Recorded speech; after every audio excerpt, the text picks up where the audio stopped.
كلنا عشاق، ولكن لكل منا حكاية. قد تختلف البدايات، ولكن بين الحالتين تتوحد النهاية.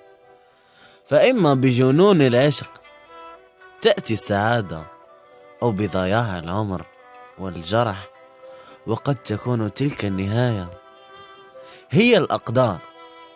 شاءت أن تكتب علينا إما فراقا وإما سعادة.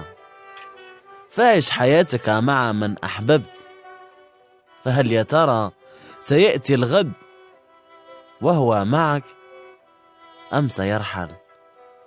وحينها تنتهي الحكاية. وشكرا لحسن الاستماع.